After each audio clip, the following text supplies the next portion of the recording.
उसको शिर कहिले ठाडो हुँदैन, उसको शिर जहिले पनि झुकेको हुन्छ। यो वास्तविकता अश्वत्थामाको पनि शिर झुकेको छ। लिएर आउनु, रथबाट उतार्दै हुनुहुन्थ्यो। माता द्रौपदी आफ्ना मरेका पुत्रहरूका सन्निकटमा बसेर रुँदै हुनुहुन्थ्यो। त्यो देखेर, अश्वत्थामालाई बाँधेर ल्याएको देखेर द्रौपदी जुरुक्क उठेर दौडिँदै बाहिर निक्लेनुभयो। अनि निक्लेर आएर अर्जुनलाई भन्न लाग्नुभयो द्रौपदीले, उवाच चासहन्तस्य वन्दनानयनं सते मुच्यतामेष ब्राह्मणो नितरां गुरु। पतिदेव, हजुरले यो अश्वत्थामालाई डोरीले नबाँध्नुहोस्, यसरी अश्वत्थामालाई मुक्त गरिदिनुहोस्, छोडिदिनुहोस् भनेर भन्न लाग्नु।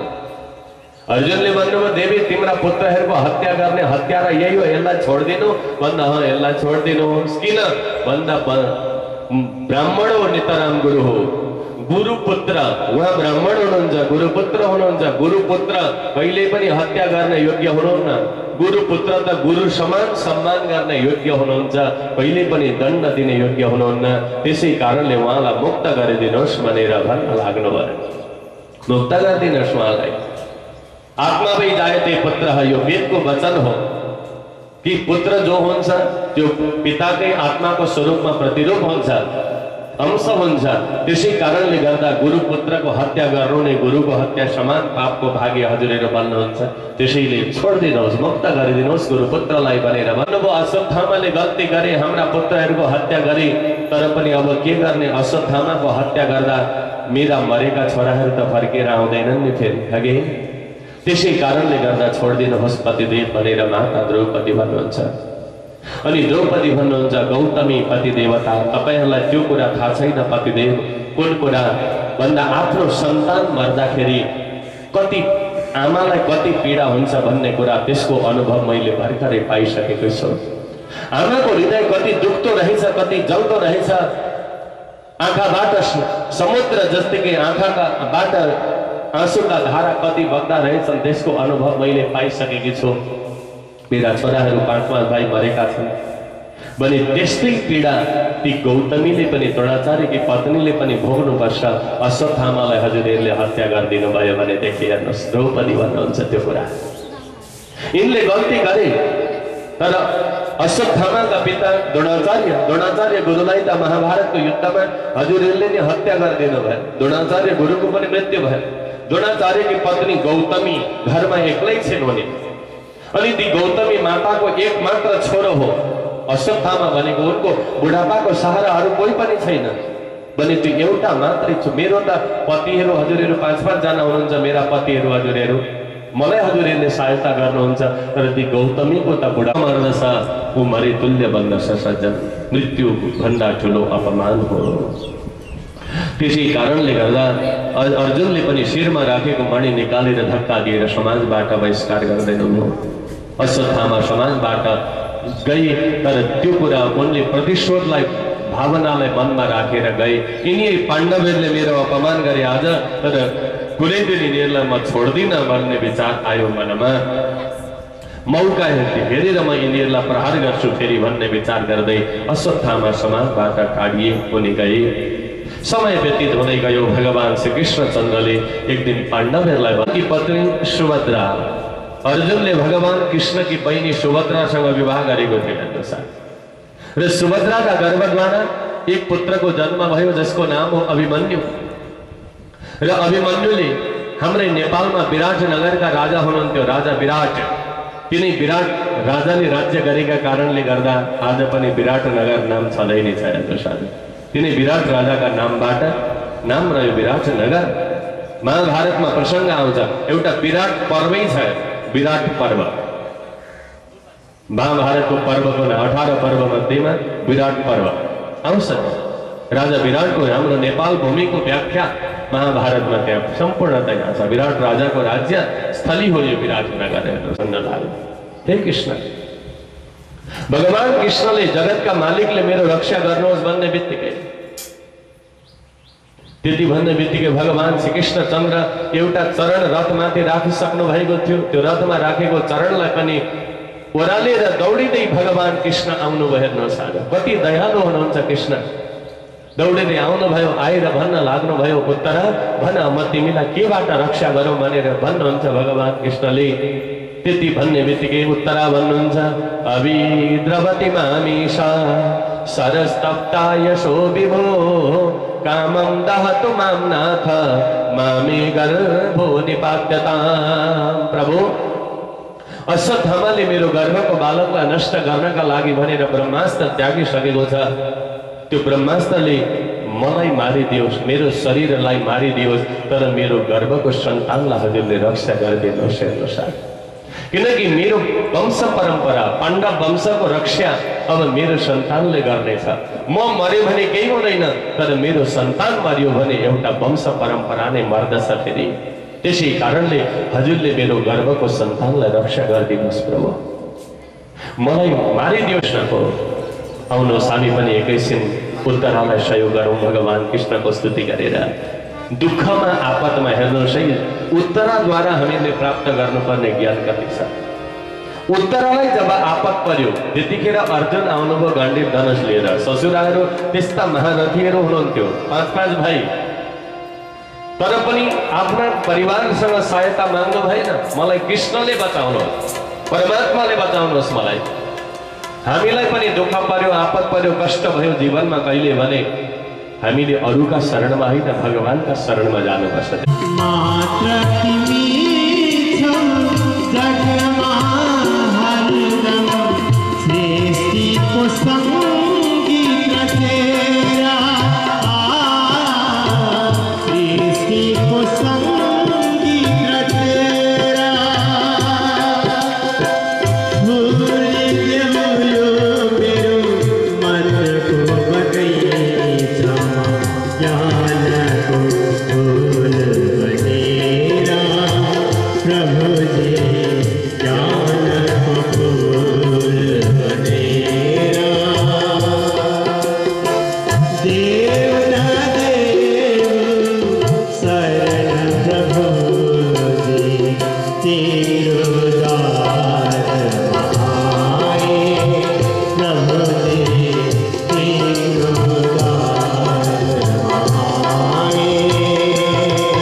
पितामहले मनमा विचार गर्नुभयो, अब मैले प्राण त्याग्नका लागि योभन्दा अर्को राम्रो अवसर अब जीवनमा कहिल्यै पनि आउनेवाला छैन। अब भगवानलाई दर्शन गर्दा गर्दै प्राण त्याग्न पाउनु यो मेरो अहोभाग्यको कुरा हुनेछ भनेर भगवानको दर्शन गर्दा गर्दै परमात्माको सुन्दर छविलाई आफ्ना हृदयमा धारण गर्दै भीष्म पितामहले आँखा दर्शन पाउन कहिले कृष्ण कले निर्मोहीको दर्शन पाउन कहिले राधा कृष्ण रत्ता रत्दै मर्न पाउने राधा कृष्ण रत्ता रत्दै मर्न पाउने कृष्ण कले निर्मोहीको दर्शन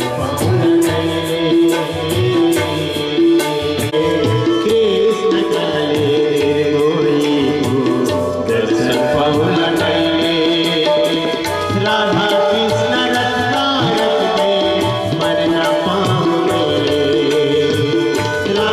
कृष्ण रत्ना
अरू केही होइन, मर्ने तरिका सिकाउन चाहेको कुरा हो।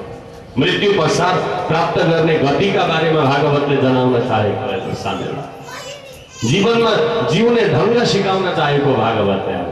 यो भागवत भनेको अरू कुरा होइन, यो हाम्रै जीवनको घटना हो, हाम्रै जीवनको आधार हो भागवत भनेको। त्यसै कारणले एउटा छोराले मोक्ष गति प्राप्त गर्ने द्युतम, जहाँ जुवातास खेलिन्छ त्यहाँ गएर तैँले बस्नु। जुवातासमा जहाँ जुवातास खेलिन्छ त्यहाँ गएर तैँले निवास गर्नु। अब कलियुगलाई झगडा प्रिय लाग्छ, झगडाको बिउ भनेको जुवातास होइन। जसले खेल्छ जुवातास उसको हुन्छ परिवार। अब सम्पत्ति जित्यो भने पनि झगडा, हार्यो भने पनि झगडा।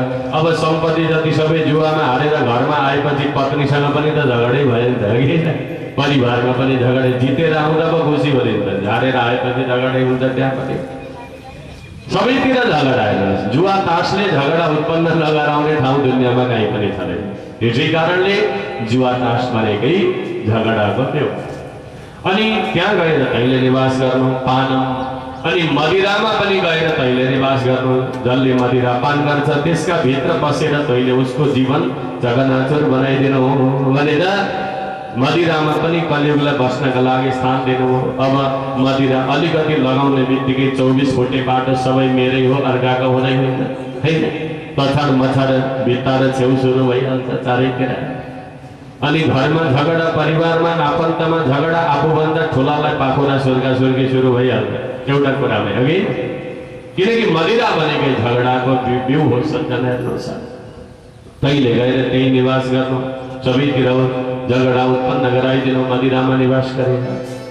पानम स्त्रीय, जहाँ वेश्यालयहरू छन् ती वेश्यालयमा पनि गएर तैँले निवास गर्नु। अनि सुना भनेको हत्या, हिंसा, जहाँ हत्या हुन्छ हिंसा हुन्छ त्यस ठाउँमा पनि गएर तैँले निवास गर्नु भनेर 4वटा घरहरू दिनुभयो परीक्षितले बस्नका लागि।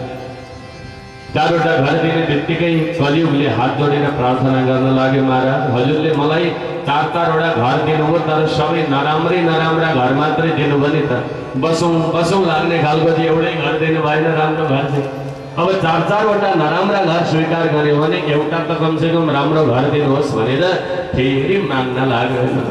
फेरि मागेका कारणले गर्दा परीक्षितले भन्नुभयो, तैँले गएर सुवर्णमा निवास गर्नु भनेर 5औं घर भनेको सुनमा दिनुभयो। सुन, जुन सुनलाई चाहिँ हामी कानमा, घाँटीमा, नाकामा, हातमा लगाएर पहेँलै हुँदा चाहिँ राम्रा भयो भन्छौँ नि, होइन। जति गरिकन सुन लगाउन पाइयो उति राम्रा। तर त्यही सुनमा गएर कलियुग निवास गर्दछ। त्यही सुनमा, सुन भनेको सम्पत्ति भनेकै झगडाको बिउ हो। सज्जन, एउटै आमाका गर्भद्वारा जन्मिएका दाजुभाइमा झगडा, त्यही सम्पत्तिका कारणले गर्दा छिमेकीमा झगडा, आफन्तमा झगडा, सबैतिर झगडाको बिउ भनेकै सम्पत्ति। आज जति कोर्ट कचेरी न्यायालय चलेका छन् ती सबै सम्पत्तिले नै चलेका छन्। सम्पत्ति नहुनु हो भने कोर्ट कचेरीको केही कामै थिएन। सुनमा गएर कलियुग निवास गर्दछ, सुन सम्पत्ति। तर भगवान श्री कृष्णचन्द्र भागवतमै विभूति और वर्णनमा भन्नुभएको छ, उच्चै श्रवातुरङ्गाणां धातुनां अस्मिकाञ्चनम्। म सुनमा बस्छु भनेर भगवान कृष्ण भन्नु। तर उता परीक्षितले कलियुगलाई बस्नका लागि त्यही सुनमा ठाउँ दिनुभयो। अब कलियुग र भगवान एकै ठाउँमा बस्नुहुन्छ त? यो त समस्या आयो नि त यहाँ त, कि भगवान भन्नुहुन्छ सुनमा म बस्छु। कलिस्तो कलह प्रिय, कलियुगलाई त झगडा प्रिय छ, उसले झगडा उत्पन्न गराइदियो, क्रोध आयो। कारण त्यो हो, धियोपि पुंसाम मलिनी भवन्ति। बुद्धिमान व्यक्तिको बुद्धिले पनि त्यतिखेर काम गर्दैन। कतिखेर भन्दा कालले दृष्टि लगाइसके पश्चात बुद्धिमान व्यक्तिको बुद्धिले पनि काम गर्दैन। त्यतिखेर बुद्धि विपरीत भइदिन्छ। परीक्षाबाट त्यो गल्ती भयो, आफैले गरेका कर्ममा आफूले ध्यान दिनु भएन परीक्षितले। त्यतिखेर होस आयो, मैले साह्रै ठुलो गल्ती गरेँ भनेर। अब के गर्ने त भनेर विचार गर्दै हुनुहुन्थ्यो।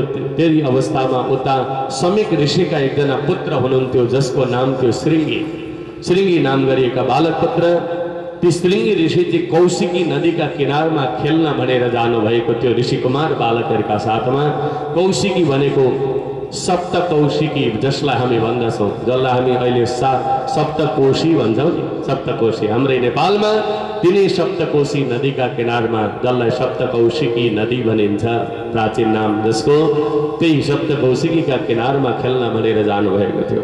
भागवतले भने अनुसार हो भने समीक ऋषिको आश्रम पनि हाम्रै सप्तकोशी नदीकै आसपासमा कतै हुनुपर्छ वनमा। किन भन्दा बालकहरू खेल्न जाँदा धेरै टाढा त जाँदैनन् नि त, अघि होइन, जान्छन् भने नजिकै जान्छन् नदीका किनारमा खेल्न, भने समीक ऋषिको आश्रम पनि यही कतै हुनुपर्छ सप्तकोशीकै किनारमा।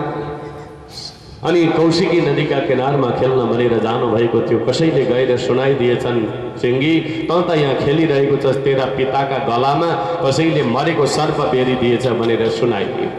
सुनाउने बित्तिकै साह्रै क्रोध आयो त्यतिखेर श्रृंगी ऋषिलाई। श्रृंगी ऋषि अत्यन्त क्रोध, मेरा पिताका गलामा मरेको सर्प बेरिदियो कसैले। तुरुन्तै त्यतिखेरै सप्तकोशीको जललाई हातमा लिनुभयो अनि हातमा उठाएर संकल्प गर्नुभयो। संकल्प गर्नुहुन्छ, जसले मेरा पिताका गलामा मरेको सर्प बेरिदिएको छ, मर्यादालाई उल्लङ्घन गरेर जसले मेरा पिताका गलामा मरेको सर्प बेरिदिएको छ, त्यसको आजका 7 दिनका दिनमा तक्षक नागले डसेर मृत्यु हुनेछ भनेर श्राप दिनुभएको छ। त्यसको तक्षक नागले डसेर 7 दिनका दिनमा मृत्यु हुनेछ भनेर श्राप दिएर श्रापित जललाई त्यही छोडेर दौडिँदै आउनुभयो। आएर हेर्दाखेरि पिताका गलामा मरेको सर्प बेरिदिएको छ। काखमा सुतेर रोन लाग्नुभयो। मुक्त कण्ठो रुरोदः, रुन लाग्नुभयो, लडीबडी गर्नुहुन्छ। समीक ऋषिलाई त्यो केही ज्ञान छैन, शरीरसँग कुनै वास्ता छैन। धेरै बेर भएको थियो समाधि लागेको। 1-2 घण्टा पश्चात समाधि खुल्यो। समाधि खुले पश्चात आँखा खोलेर हेर्दा काखमा सुतेर छोरो रोइरहेको छ। होस आएपछि हेर्दा रोइरहेको छ। छोरालाई सोध्नुभयो, बाबु तिमी किन रुँदैछौ? भन्दा पिताजी, तपाईका गलामा कसैले मरेको सर्प बेरिदिएछ, मैले त त्यसलाई श्राप दिएँ, आजका 7 दिनका दिनमा तक्षक नागले डसेर त्यसको मृत्यु हुनेछ भनेर। त्यति भन्ने बित्तिकै फेरि आँखा बन्द गर्नुभयो समीक ऋषिले। कसलाई तिमीले श्राप दियौ त भनेर दिव्य दृष्टिद्वारा हेर्दा त्यो सबै कुरा चाल पाउनुभयो उहाँले। हेर्नुहोस् आज अब के गर्ने, समीक ऋषिका आश्रममा एकजना शिष्य विद्या अध्ययन गरेर बस्ने गर्थे, जसको नाम थियो गौरमुख। ती गौरमुख नाम गरिएका शिष्यलाई भन्नुभयो, बाबु तिमीले गएर परीक्षितलाई सुनाइदिएर आऊ, श्राप लागेको छ, हजुरले आफ्नो कल्याणका लागि केही गर्नु अरे भनेर सुनाइदिएर आऊ भनेर पठाउनु भयो। गौरमुखले गएर भन्नुभयो, महाराज तपाईँलाई श्रृंगीले श्राप दिएको छ, आजका 7 दिनका दिनमा हजुरको मृत्यु हुँदैछ, तक्षक नागले डसेर भनेर सुनाइदिनु भयो। परीक्षित त छाँगाबाट झरे जस्तै हुनुभयो। साह्रै दुःख लाग्यो परीक्षितलाई, मेरो मर्ने दिन आइसकेछ भन्ने कुरा सुनेर दुःख लाग्यो। हेर्नुहोस्, तर दुःखी हुँदै हुनुहुन्थ्यो, फेरि एकैछिनमा हाँस्न लाग्नुभयो, मुसो खुसी पनि हुनुभयो परीक्षित। दुःख लाग्यो किन भन्दा मर्ने दिन आएछ, अब यत्रो सम्पत्ति राज्य छोड्नु पर्ने भयो अब भनेर एकातिर दुःख लाग्यो होइन। तर एकैछिनमा फेरि हाँस्न लाग्नु, खुसी पनि हुनुभयो। खुसी चाहिँ किन हुनुभयो त भन्दा मेरा जीवनमा अब 7 दिन त बाँकी नै रहेछ नि त भनेर खुसी लाग्यो अरे। त्यतिखेर मेरो अब 7 दिन त बाँकी नै रहेछ नि त।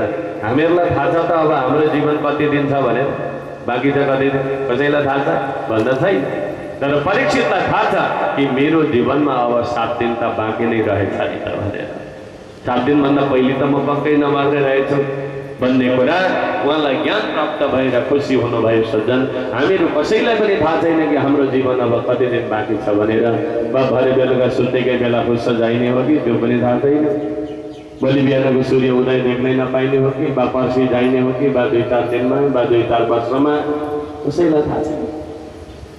तर परीक्षितलाई त्यो कुरा थाहा भयो, आफ्नो मृत्यु निश्चित भएको कुरा चाल पाएर खुसी लाग्यो। अनि खुसी भएर अब मैले राजा बनेर राज्य गरेर मात्रै हुँदैन, मेरो मर्ने दिन आइसक्यो भने मेरो आत्मकल्याणका लागि मैले केही न केही गर्नुपर्छ भन्ने विचार गरेर तुरुन्तै